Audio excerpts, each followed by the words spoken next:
नमस्कार दोस्तों, ACC profession के यूट्यूब चैनल से का स्वागत है। दोस्तों हम लोग एनसीईआरटी साइंस के विषय में पढ़ रहे थे, जिसमें मैंने आपको एनसीईआरटी क्लास 9 और 10 की बायोलॉजी और केमिस्ट्री को कंप्लीट करा दिया है। अब हम लोग फिजिक्स के बारे में पढ़ रहे थे, जो कि हमारा चैप्टर है प्रकाश, परावर्तन और अपवर्तन। यानी कि प्रकाश यानी कि लाइट के परावर्तन और अपवर्तन के विषय हम लोग पढ़ रहे थे। पिछली वीडियो में हम लोगों ने परावर्तन के विषय में अच्छे से देख लिया, समझ लिया, और परावर्तन कैसे होता है, कैसे किरणें आती हैं, किस माध्यम से, कैसे क्या होता है, परावर्तन का नियम क्या है, उसको हमने समझा। साथ ही साथ हमने गोलीय दर्पण को सीखा, अवतल दर्पण, उत्तल दर्पण सीखा, और उसका जो सूत्र था उसको भी हमने समझ लिया। आज का जो हमारा टॉपिक है वो सेकंड टॉपिक है अपवर्तन, यानी कि रिफ्रैक्शन। देखिए उसमें लैक्शन होता है LE और इसमें RA, यानी कि रिफ्रैक्शन। बात करते हैं हम लोग रिफ्रैक्शन यानी कि अपवर्तन की। ठीक है, देखिए क्योंकि फिजिक्स है तो फिजिक्स की हर एक चीज या हर एक घटना कहीं ना कहीं आप देखते हैं, वो बात और है कि आप उस पर गौर ना करते हो। जैसे एक छोटा एग्जांपल आपको दे रहे हैं, जैसे कभी आप कटोरे में, अगर ये कांच का कटोरा है, इसमें पानी भरा है और यहाँ आप ऊपर से एक पेंसिल डालिए।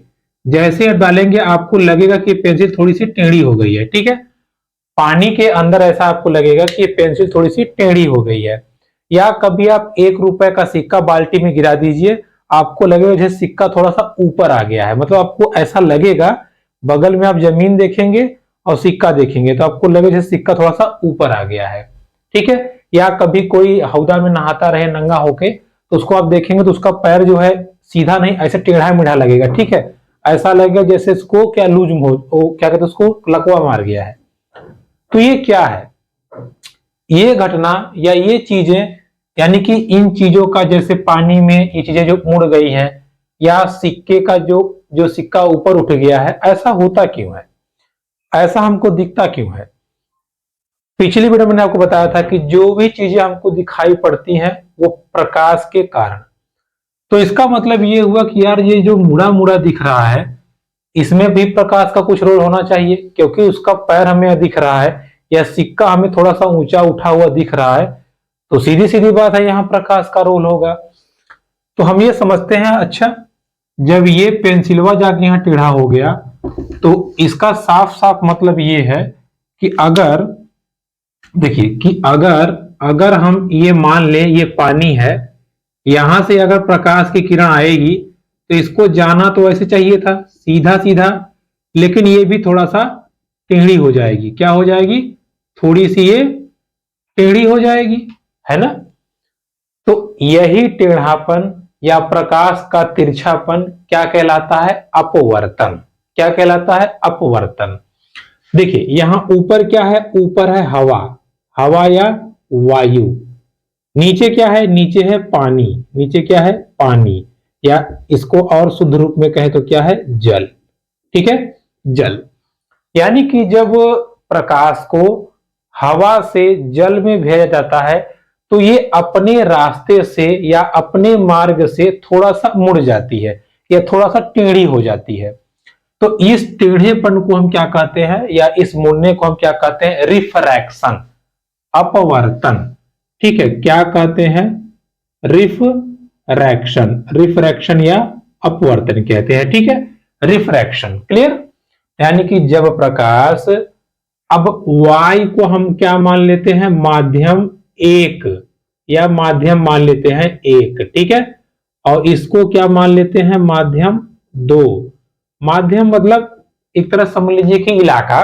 ठीक है, जब प्रकाश की किरण एक माध्यम से दूसरे माध्यम में जाती है तो यह मुड़ जाती है। ठीक है, क्या होता है, यह मुड़ जाती है। प्रकाश के इसी मुड़ने को या इसी टेढ़ेपन को क्या कहते हैं, प्रकाश का अपवर्तन।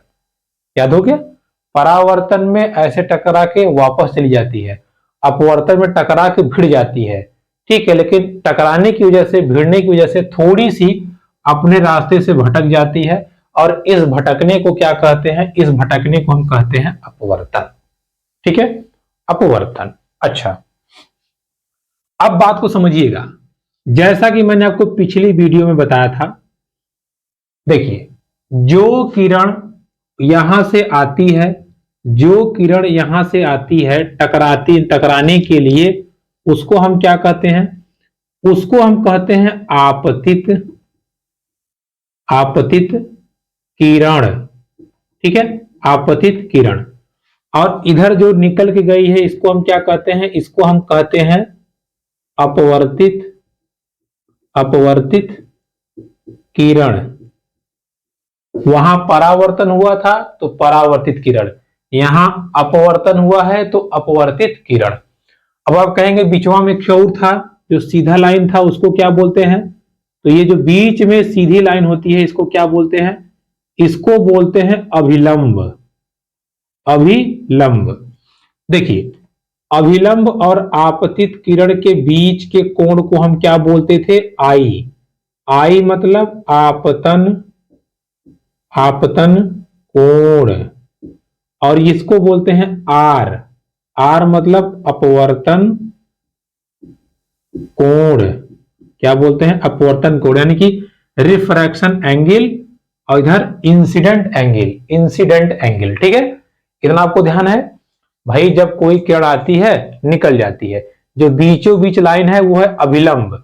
जैसे मान लीजिए अगर अगर ये लाल वाली किरण यहां से आई और यहां से ऐसे थोड़ा तिरछा होकर निकल गई, तो बीची बीच अगर ये लाइन है तो इसके बीच जो एंगल बना है इसको हम क्या कहते हैं? इसको हम कहते हैं आपतन कोण। ठीक है, यानी कि ये समझिए, ये लाल वाला हो गया और ये लाइन हो गया, तो ये आपतन कोण हो गया।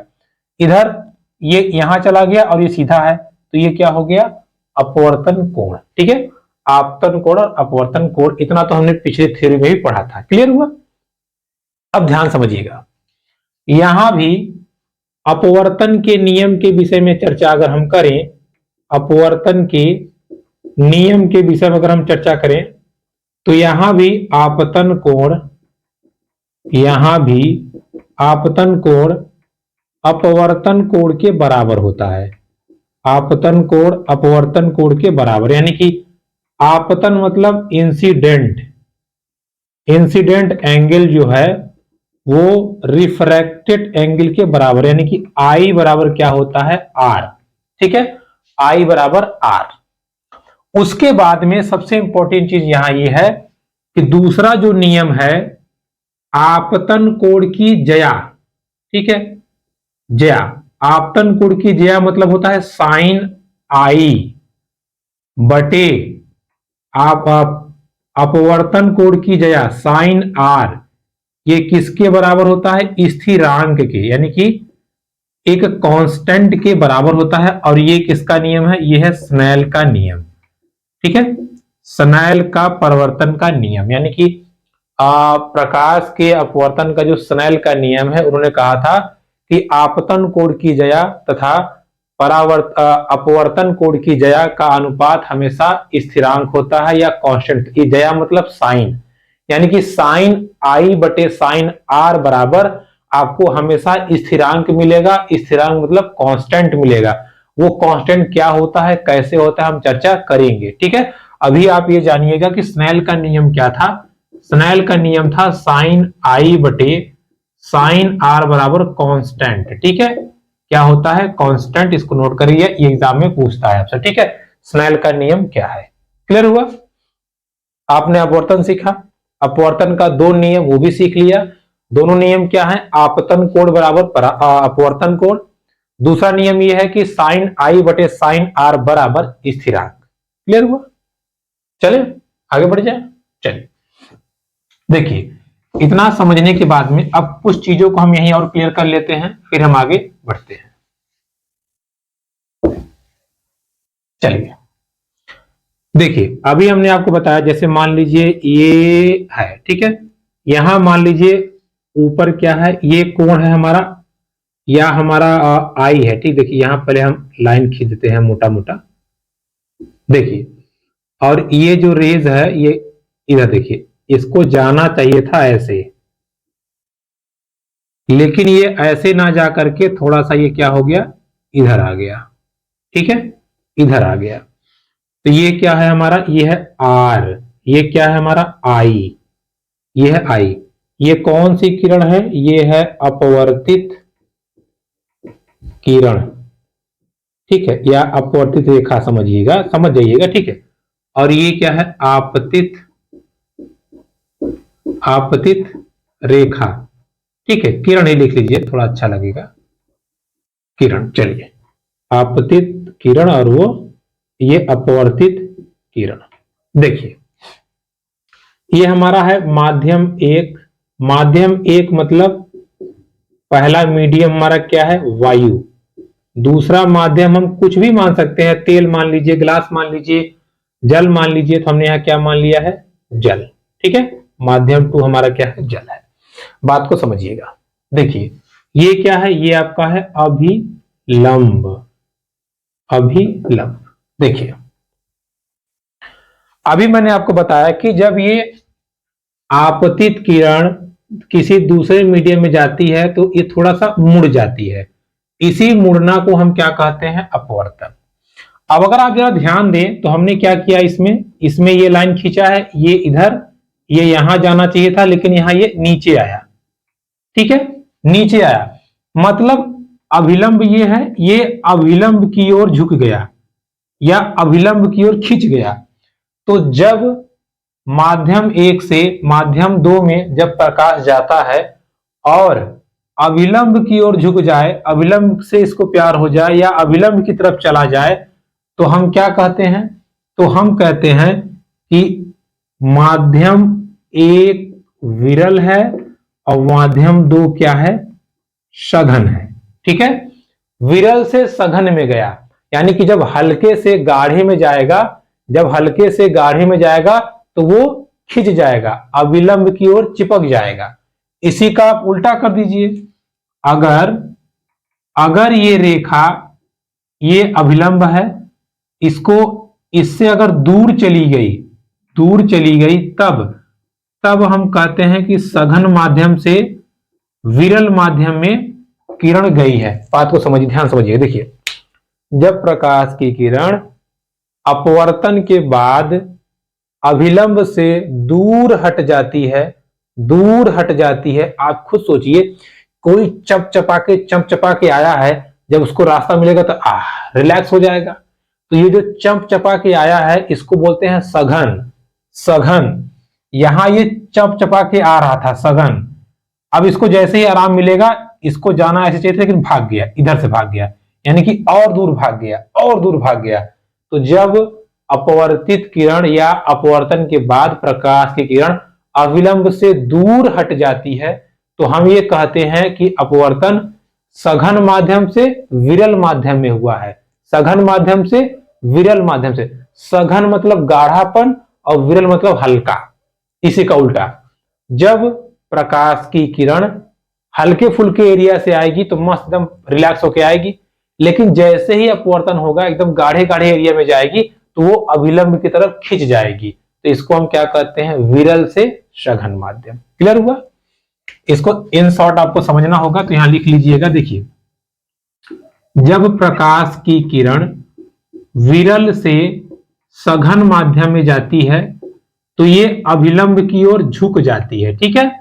और वही अगर जब प्रकाश की किरण सघन से विरल माध्यम में जाती है तो ये दूर हट जाती है, ठीक है, अभिलंब से दूर हट जाती है। क्लियर हुआ? सघन माध्यम विरल माध्यम हो गया, क्लियर। अब हम समझते हैं कि ये झुकना हटना होता क्यों है, ठीक है, मतलब ऐसा क्या होता है वहां पे जो इनको ये मजबूर कर देता है। अब हम इस चीज को समझते हैं। देखिए, चलिए, अच्छा एक बात बताइए, अगर ये गाढ़ा वाला मीडियम है, सघन वाला, और ये हल्का वाला है, समझिएगा, तो जब गाढ़े वाले से आएगी इसकी स्पीड कम रहेगी। सीधी सीधी बात है भाई, अगर बहुत लोग हैं तो वहां आपकी चाल धीमी होगी, लेकिन जैसे ही कम होंगे 60 से स्पीड बढ़ जाएगी, 60 से बढ़ जाएगी। तो आपसे पूछता है, जब प्रकाश की किरण विरल माध्यम से सघन में आती है तो इसकी वेग पे क्या होता है, ध्यान समझिएगा। विरल मतलब हल्का हल्का वाला, सरल सरल समझिए, हल्का हल्का वाला। अब आ गई सघन में, सघन मतलब गाढ़ा वाला। तो जब प्रकाश हल्के वाले एरिया से गाढ़े वाले एरिया में जाएगी तो उसकी स्पीड कम हो जाएगी, और जब गाढ़े वाले एरिया से सरल में जाएगी तो स्पीड बढ़ जाएगी। क्लियर? चलिए आगे हम समझते हैं। देखिए, अब समझते हैं। देखिए, ये जो सरल होना, विरल होना, सघन होना, प्रकाश की स्पीड का बढ़ना घटना, ये क्या है? या कौन ऐसा है, यहां कौन ऐसा बैठा है जो प्रकाश की किरण को मोड़ दे रहा है, प्रकाश की किरण को मोड़ दे रहा है? जब इसकी रिसर्च की गई तो ये पाया गया, जैसे मान लीजिए वायु है, ठीक है, क्या है? वायु। वायु में प्रकाश की चाल कितनी होती है? वायु में प्रकाश की चाल या प्रकाश चाल लिख रहे हैं, समझिएगा क्या होता है? c। और मान लीजिए पानी में प्रकाश की चाल, पानी में प्रकाश की चाल क्या मान लिया हमने? v। तो जब ये देखा गया कि c और v का जब हमने अनुपात निकाला या जब निकाला तो वही चीज आया, स्थिरांक। स्थिरांक याद है ना आपको, अभी जो हमने बताया था स्नेल का नियम। इस स्थिरांक को n कहा गया, यानी कि c/v। और जो ये हमारा n है इसको कहा गया अपवर्तनांक। क्या कहा गया? अपवर्तनांक। अर्थात किसी माध्यम का अपवर्तनांक क्या होता है? किसी माध्यम का अपवर्तनांक प्रकाश की चाल वायु में और प्रकाश की चाल उस माध्यम में, उसका अनुपात ही क्या कहलाता है? अपवर्तनांक। और इसको निरपेक्ष अपवर्तनांक भी कहते हैं, ये ध्यान रखिएगा, निरपेक्ष अपवर्तनांक भी कहते हैं। देखिए, जब दोनों माध्यमों में से एक माध्यम वायु हो और दूसरा माध्यम कुछ भी हो, ग्लास हो, पानी हो, तेल हो, कोई मतलब नहीं है, पहला माध्यम क्या है? वायु, तब जो निकलता है n वो होता है अपवर्तनांक और उसको कहते हैं निरपेक्ष अपवर्तनांक। अब मान लीजिए पानी से ग्लास में हो गया, पानी और ग्लास हो गया, पानी और ग्लास या कांच बोलते हैं। तो पानी में स्पीड v1, ग्लास में स्पीड v2, तो अब भी आएगा, लेकिन अब ये अपवर्तनांक को हम निरपेक्ष नहीं बोलेंगे। निरपेक्ष अपवर्तनांक तभी होगा जब एक माध्यम आपका क्या हो? वायु हो। और n बराबर c/v, ये क्या है? ये है अपवर्तनांक का सूत्र। क्या है? अपवर्तनांक का सूत्र। इसको आप ध्यान रखिएगा, ठीक है। अच्छा देखिए, अब मान लीजिए, देखिए हम जैसे इसमें हमारा पहला माध्यम वायु है, दूसरा माध्यम जल है, तो हम क्या निकालने जा रहे हैं? ध्यान समझिए, हम निकालने जा रहे हैं जल का अपवर्तनांक, जल का अपवर्तनांक वायु के सापेक्ष, वायु के सापेक्ष जल का अपवर्तनांक, वायु के सापेक्ष जल का अपवर्तनांक। ध्यान समझिए, हम निकाल रहे हैं जल का अपवर्तनांक किसके सापेक्ष? वायु के सापेक्ष। तो पहले लिखेंगे हम वायु की चाल या वायु में चाल जो होता है, यानी कि c। प्रकाश की चाल वायु में क्या होती है? c। जल में क्या? v। और इसको हम लिखेंगे N21, 21 लिखिए, या जल W और एयर, ठीक है, NWA। तो NWA का मतलब होता है, ध्यान समझिएगा, जल का अपवर्तनांक वायु के सापेक्ष, जल का अपवर्तनांक वायु के सापेक्ष। ये लिखना बहुत जरूरी है, नहीं गड़बड़ाता इसी में है। जैसे अगर हम आपसे कहें आप निकालिए जल के सापेक्ष ग्लास का अपवर्तनांक, तो देखिए जल के सापेक्ष निकालना है ना अपवर्तनांक, किसके सापेक्ष? जल के सापेक्ष किसका अपवर्तनांक? ग्लास का। तो जिसका निकालना उसको पहले कीजिए, ग्लास का अपवर्तनांक जल के सापेक्ष। फिर किसकी वेलोसिटी ऊपर रहेगी? किसकी वेलोसिटी? किसकी वेलोसिटी? वाटर की, ठीक है, जैसे यहां एयर का था, यहां ये पहले रहेगा, ये बाद में। यहां वेलोसिटी वाटर में ऊपर रहेगा और ग्लास में नीचे। तो ऑप्शन न्यूमेरिकल में पूछता है कई बार, देखिए कि इसका अपवर्तनांक ये है तो उसका बताइए, इसका ये तो इसका बताइए, ठीक है। जनरली जल का अपवर्तनांक होता है 1.33 और कांच का अपवर्तनांक होता है, यानी कि ग्लास का अपवर्तनांक होता है 1.52। ये एग्जाम में क्वेश्चन पूछता है, इसको आप ध्यान रखिएगा, ठीक है। तो देखिए ये बात हो गई किसकी? अपवर्तनांक की। अब अपवर्तनांक हम निकालते कैसे हैं ये हमने आपको बता दिया। अपवर्तनांक निकालने का सिंपल फंडा है कि जैसे मान लीजिए किसी का निकालना हो, आपको निकालना है मान लीजिए वायु और जल का, तो आपको क्या करना है? प्रकाश की चाल का अनुपात निकालना है। प्रकाश की चाल वायु में, प्रकाश की चाल जल में, डिवाइड कर दीजिए, आ जाएगा आपको जल का अपवर्तनांक। जो नीचे रहेगा जिसकी स्पीड उसी का आएगा। अब मान लीजिए आपको निकालना है वायु का कांच का, तो प्रकाश की चाल वायु में, प्रकाश की चाल कांच में, डिवाइड कर दीजिए, आपका आंसर आ जाएगा। ठीक है, चलिए देखिए, अब ये बात हो गई किसकी, अपवर्तनांक की।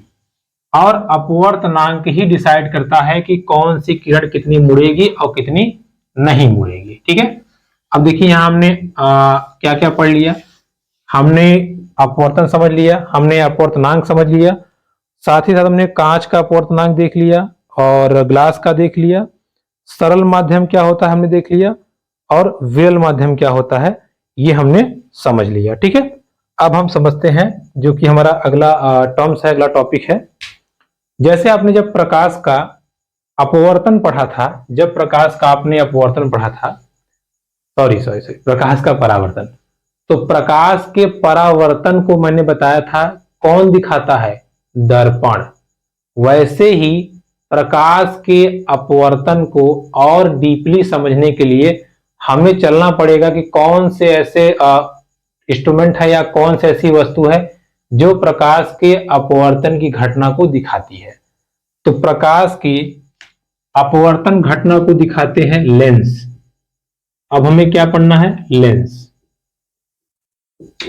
देखिए लेंस क्या होते हैं, लेंस द्विपृष्ठीय द्विपृष्ठीय द्विपृष्ठीय पारदर्शी द्विपृष्ठीय पारदर्शी कांच होते हैं। ठीक है, कांच जिनमें से प्रकाश आर पार जा सकता है, उनको हम क्या बोलते हैं, लेंस बोलते हैं। अब देखिए लेंस की हम पूरी संरचना कर रहे हैं और एक एक चीज को हम समझाएंगे, ध्यान समझिएगा। अब हम समझते हैं लेंस। देखिए एक ऐसा लेंस जो किनारों पर पतला हो, बीच में मोटा हो, जो किनारों पर क्या हो, पतला हो, बीच में मोटा हो, ऐसे लेंस को हम कहते हैं उत्तल लेंस। क्या कहते हैं, उत्तल लेंस।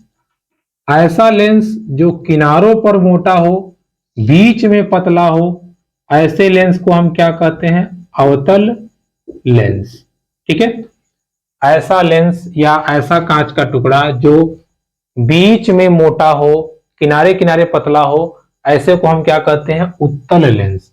ऐसा लेंस जो किनारे किनारे मोटा हो, बीच में पतला हो, वैसे को हम क्या कहते हैं, अवतल लेंस। ठीक है, जो किनारे पतला है, बीच में मोटा है, उत्तल मतलब उभरा हुआ, उठा हुआ। जो बीच में पतला है, किनारे किनारे उभरा हुआ है, उसको क्या कहते हैं, अवतल लेंस। क्या कहते हैं, अवतल लेंस। अब देखिए उत्तल लेंस की खासियत ये है, ये अगर इस पे जब प्रकाश की किरणें पड़ती हैं, इस पे जब प्रकाश की किरणें पड़ती हैं, तो ये सब किरणों को एक साथ उठा के कर देता है, यानी कि एक साथ सबको लाके मिला देता है। एक साथ लाके मिला देता है यानी कि सबको सबका मिलन करा देता है। इसलिए इस लेंस का एक और नाम है अभिसारी लेंस। ठीक है, अभिसारी मतलब होता है एक साथ जोड़ देना। इसका क्या नाम है, अभिसारी लेंस। वहीं अगर बात अवतल लेंस की करें, अवतल लेंस की, तो ये इस पे पड़ने वाली जितनी भी किरणें होती हैं, इस पे पड़ने वाली जितने भी, इन सबको ये दूर फेंक देता है। ठीक है, भगा देता है। इसलिए इसको हम क्या कहते हैं, अपसारी लेंस। ठीक है, अपसारी लेंस। अभी मतलब होता है पास पास करना। तो जो लेंस किरणों को पास पास करता है उसको हम बोलते हैं अभिसारी। जो लेंस किरणों को दूर दूर फेंक देता है उसको क्या बोलते हैं, अपसारी। तो ये हो गया अपसारी लेंस, ये हो गया अभिसारी लेंस। क्लियर हुआ। उत्तल लेंस क्या होता है आपने सीखा, अवतल लेंस क्या होता है आपने सीखा। अब हम समझते हैं कि उत्तल लेंस की फोकस कहां होगा, इसका वक्रता केंद्र कहां होगा, इसका केंद्र बिंदु कहां होगा, मुख्य अक्ष क्या होगा, जैसे हमने दर्पण में सीखा था वैसे हम यहां भी सीखेंगे। दोनों का एक एक करके आपको हम समझाते हैं। देखिए, चलिए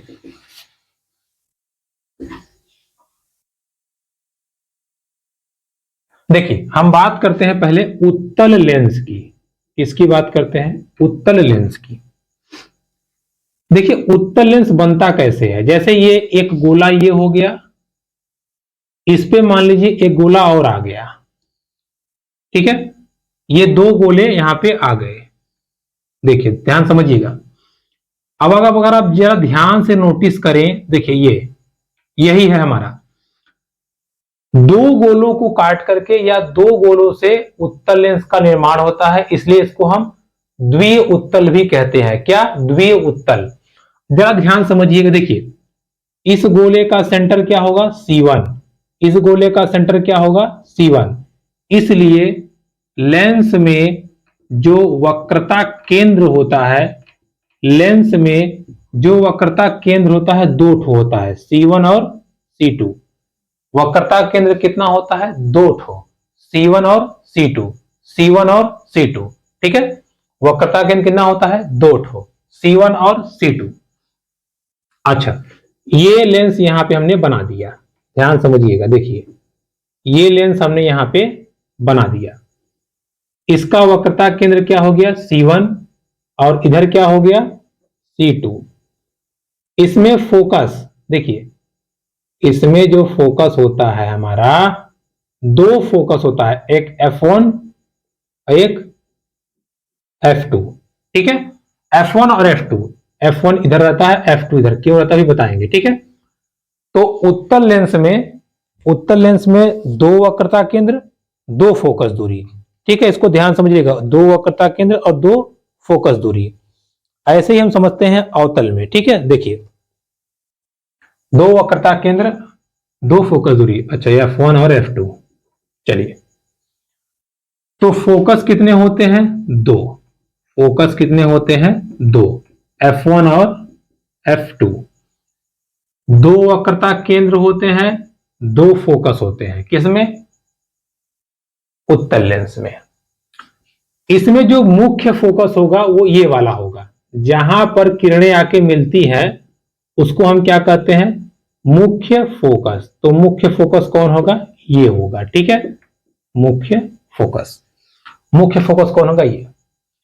लेंस के बीचों बीच जो पॉइंट है, लेंस के बीचों बीच जो पॉइंट है, इसको हम क्या बोलते हैं? इसको बोलते हैं मुख्य केंद्र। क्या बोलते हैं? मुख्य केंद्र। ये लाइन जो लेंस के बीचों बीच गई है, जो फोकस को केंद्र को मिला रही है, इसको हम क्या बोलते हैं? इसको बोलते हैं मुख्य अक्ष। क्या बोलते हैं? मुख्य अक्ष। तो लेंस में दो फोकस होते हैं, दो वक्रता केंद्र होते हैं, C1 C2, और उसके साथ साथ लेंस का मुख्य अक्ष होता है।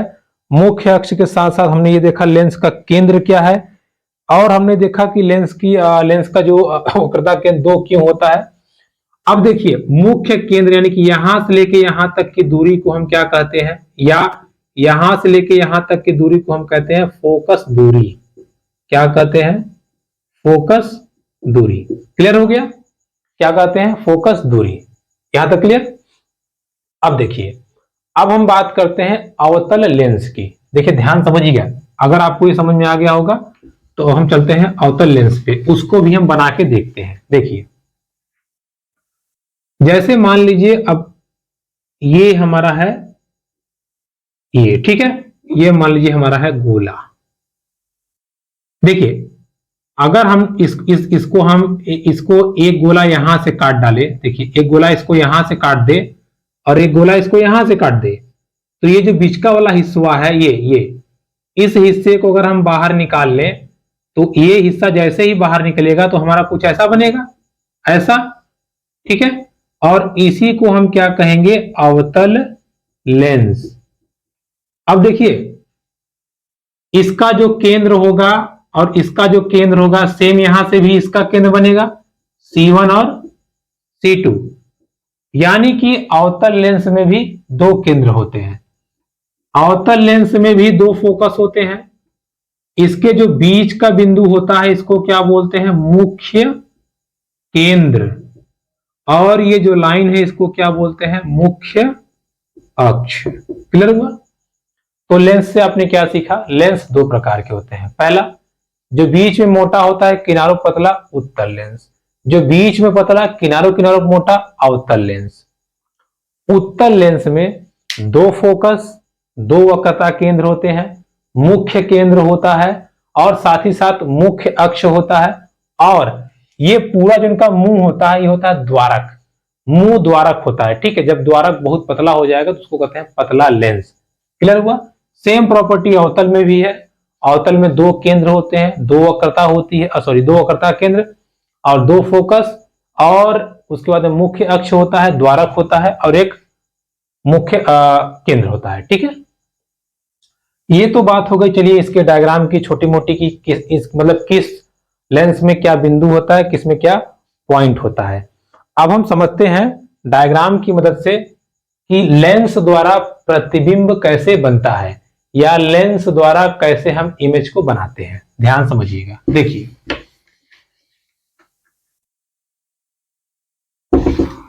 उत्तल लेंस द्वारा बने प्रतिबिंब, जब हम लोग परावर्तन पढ़ रहे थे तो परावर्तन में हमने पढ़ा था अवतल लेंस द्वारा प्रतिबिंब, वहां उत्तल की कोई वैल्यू नहीं थी। यहां उत्तल की वैल्यू है, अवतल की कोई वैल्यू नहीं है। समझिएगा ध्यान से। देखिए कैसे, देखिए उत्तल लेंस द्वारा प्रतिबिंब, उत्तल लेंस द्वारा प्रतिबिंब। देखिए हम आपको एक एक बना समझाएंगे, थोड़ा टाइम लगेगा इसलिए हम वीडियो को पॉज कर रहे हैं, फिर हम आपको डायग्राम बना देते हैं, फिर आपको समझा देंगे। ठीक है, देखिए अब मैंने यहां पे डायग्राम बना दिया है उत्तल लेंस से बनने वाले प्रतिबिंबों को। अब हम समझेंगे। देखिए, जब वस्तु अनंत पे है, अनंत मतलब पता नहीं कहां से है, तो जब उसकी किरणें आती है तो जो हमारा प्रतिबिंब बनता है वो कहां बनता है, फोकस पे। ठीक है, पहली कंडीशन ये है उत्तल लेंस में, जब अनंत पे वस्तु रखी जाती है तो प्रतिबिंब कहां बनेगा, तो प्रतिबिंब बनता है F2 पे। अब मैंने आपको बताया था जैसे जैसे वस्तु इधर आएगी प्रतिबिंब इधर भागेगा। देखिए वस्तु थोड़ा सा पास आ गई, वस्तु कहां आ गई, 2F1 पे या C1 पे। ठीक है, यानी कि पहले केंद्र पर, थोड़ा सा उससे दूर है, पहले केंद्र से दूर है। तो अब देखिए प्रतिबिंब जो फोकस पे बन रहा था वो भाग के यहां चला आया। ठीक है, कहां चला आया, भाग के यहां। इसको आप ध्यान रखिएगा। अच्छा, थोड़ा सा ये F2 दूर रहेगा, यहां पे है। ठीक है, 2F2 यहां है, C यहां है। देखिए अब ये प्रतिबिंब जो यहां बन रहा था भाग के इन दोनों के बीच में आ गया। ठीक है, अब देखिए ये वस्तु यहां से जब C पे आएगी तो प्रतिबिंब उड़ के भाग के यहां चला आएगा। देखिए जब C1 पे रखा गया तो प्रतिबिंब C2 पे बन गया। अब वस्तु यहां से उठा करके F1 पे रखें या इन दोनों के बीच में रखेंगे तो जो प्रतिबिंब बनेगा वो अनंत और F2 के बीच में बनेगा। ये देखिए यहां F2 है, यहां F2 है, 2F2 और अनंत के बीच में बना है। और लास्ट में जब हमने वस्तु को फोकस पे ही रख दिया तो हमारा प्रतिबिंब अनंत पे हो गया। अनंत से चले थे, अनंत पे पहुंच गए। क्लियर? एक और कंडीशन होती है, जब वस्तु को यहां आप रखेंगे तो यहां वस्तु बनता है और ये पॉजिटिव बनता है। ठीक है, तो वो उसकी उतनी वैल्यू नहीं है इसलिए हम उसको छोड़ दे रहे हैं। ठीक है, देखिए डायग्राम क्या है, डायग्राम आपको इंटर में आता है। आप कॉम्पिटिटिव एग्जाम के लिए तैयार कर रहे हो तो उतना खास ये नहीं पूछता, कभी कभार पूछ लेता है कि अगर हम वस्तु को फोकस पे रखें तो प्रतिबिंब कहां बनेगा। तो अगर आप फोकस पे रखेंगे तो अनंत में बनेगा, अनंत पे रखेंगे तो फोकस पे बनेगा, वक्रता केंद्र पे रखेंगे तो वक्रता केंद्र पर ही बनेगा। ये तीन चीज इंपॉर्टेंट है, जब ध्यान रखिएगा। ठीक है, अगर बात करें अवतल लेंस की तो अवतल लेंस से आभासी प्रतिबिंब बनता है और वस्तु की ओर बनता है। ठीक है, यानी कि जिधर वस्तु रखेंगे उधर ही उसका प्रतिबिंब बनता है। ये अब ध्यान रखिएगा। ठीक है, तो ये बात हो गई प्रतिबिंब बनने की, डायग्राम की। जैसे कभी कभार आपसे एग्जाम में पूछता है तो उसके लिए तैयार रहिएगा ताकि आपका कोई क्वेश्चन गड़बड़ ना हो। ठीक है, अब देखिए बात कर लेते हैं चिन्ह परिपाटी। चिन्ह परिपाटी मतलब लेंस में हम कौन सा निशान लेंगे या कौन सा चिन्ह हम ऑब्जर्व करेंगे। देखिए चिन्ह परिपाटी, ठीक है, ध्यान समझिएगा। मैंने आपको बताया था कि इस डायग्राम में ये प्लस वाला हिस्सा होता है, ये प्लस वाला हिस्सा, ये माइनस वाला और ये माइनस वाला। उत्तल लेंस की बात करें, किसकी? उत्तल लेंस की। देखिए वस्तु इधर रखी जाती है, इसका फोकस मेन वाला ये होता है, मैंने आपको बताया अभी जहां किरणें इकट्ठी होती है वही होता है। इसका मतलब है यू हम क्या रखेंगे? हमेशा माइनस में। फोकस इसका किसमें रहेगा? प्लस में। वस्तु का प्रतिबिंब जो रहेगा वो भी प्लस में, क्योंकि इसकी इमेज इस साइड बनती है, ठीक है, वस्तु की इमेज प्लस में। अवतल लेंस की बात करें, अवतल लेंस की, देखिए ये इधर फेंक देगा, ये किरणें इधर फेंक देगा, पीछे बढ़ाएंगे तो यहां मिलता है, ठीक है, यहां, यानी कि माइनस साइड। यू माइनस में, फोकस माइनस में, वी भी माइनस में, क्योंकि इमेज भी इधर ही बनता है। तो ये आप ध्यान रखिएगा, यहां पर केवल और केवल फोकस प्लस होता है उत्तल लेंस में, बाकी सब के सब इधर वाले माइनस। इधर वस्तु का क्या कहते हैं, दूरी भी प्लस में। बात को समझिएगा। जब आप उत्तल लेंस की इमेज बनाइए, अच्छा ये है उत्तल लेंस, यहां से वस्तु आ रही है, मतलब इधर होता है निगेटिव हिस्सा, यू का मान निगेटिव, यहां मिल रहा है, यहां इमेज यहां है तो मतलब वी पॉजिटिव, फोकस भी इधर है पॉजिटिव, इधर वाले हिस्से प्लस है, उधर वाला हिस्सा माइनस है। तो जहां प्रतिबिंब बनेगा, आपसे कहेगा कि प्रतिबिंब वस्तु की दिशा में बना है, वस्तु इधर है, अगर उधर ही बन गया तो माइनस, इधर बन गया तो प्लस। लेंस के पीछे बना है, पीछे बना तो प्लस, आगे बना तो माइनस, ठीक है। देखिए अब यहां बात आती है लेंस की आवर्धन क्षमता। लेंस आवर्धन, आवर्धन मैंने आपको बता दिया कि कोई किसी चीज को कितना बड़ा कर देता है। मान लीजिए वस्तु इतना बड़ा बना दिया, तो आवर्धन मतलब होता है वस्तु प्रतिबिंब की लंबाई बटे वस्तु की लंबाई, यानी कि इमेज ऑब्जेक्ट। देखिए वस्तु की दूरी बटे, सॉरी, प्रतिबिंब की दूरी बटे वस्तु की दूरी, या वह प्रतिबिंब की लंबाई बटे वस्तु की लंबाई। जब इन दोनों का अनुपात निकाल देंगे तो क्या हो जाएगा? ये हो जाएगा लेंस की आवर्धन क्षमता। क्या हो जाएगा? लेंस की आवर्धन क्षमता, जिसको हम m से डिनोट करते हैं। तो m equal to V by U होता है, या इसको हम कह सकते हैं I बाई ओ, ठीक है, क्लियर है। चलिए अब देखिए यहां पे खूब पूछता है लेंस की पावर या लेंस की क्षमता। देखिए लेंस की क्षमता, देखिए क्षमता मतलब होता है पावर, इसको P से डिनोट करते हैं, और P फॉर होता है 1/f मीटर में, मीटर में, या 100/f सेंटीमीटर में, सेंटीमीटर में P फॉर, ठीक है। और लेंस की जो क्षमता है इसको हम डायोप्टर से भी डिनोट करते हैं, डायोप्टर यानी कि D, ठीक है। P फॉर क्या होता है? Power of lens. Power of lens ये है कि किस लेंस की कितनी कैपेसिटी है। जैसे इतने बड़े बड़े अक्षर को कोई लेंस इतना बड़ा दिखाता है, कोई लेंस इतने बड़ा दिखाता है, तो जो इतना बड़ा दिखा रहा है उसकी पावर ज्यादा है, ठीक है। तो लेंस की पावर हम कैसे डिनोट करते हैं? 1/f मीटर में या 100/f सेंटीमीटर में। आपसे सवाल मीटर पूछेगा तो मीटर निकालेंगे, सेंटीमीटर पूछेगा तो सेंटीमीटर निकालेंगे, ठीक है। अब अगर फोकस दूरी प्लस हो गई तो कौन सा लेंस होगा? फोकस दूरी प्लस किसमें होता है? इसमें। तो आपसे पूछता है किसी लेंस की डायोप्टर क्षमता प्लस 2.5 है, ये कौन सा लेंस है? तो प्लस फोकस दूरी कहां होती है? उत्तल में, तो ये कौन सा लेंस हो जाएगा? उत्तल लेंस। किसी लेंस की क्षमता -1.5 है, कौन सा लेंस हो जाएगा? अवतल लेंस, ठीक है। ये एक लेंस का जो मेन फॉर्मूला है उसको आप देख लीजिए। लेंस का फॉर्मूला होता है 1/v 1/u माइनस 1/f। ये लेंस का एग्जैक्ट फॉर्मूला है, इसको आप ध्यान रखिएगा। यहां से हमारे न्यूमेरिकल के क्वेश्चन बनते हैं, इसके विषय में हम लोग चर्चा करेंगे, ठीक है। तो ये थी आज की क्लास, जिसमें हम लोगों ने प्रकाश के परावर्तन और अपवर्तन दोनों को कवर कर लिया है। अगली क्लास में हम लोग इस चैप्टर से बनने वाले अगले प्रश्न को देखेंगे। धन्यवाद।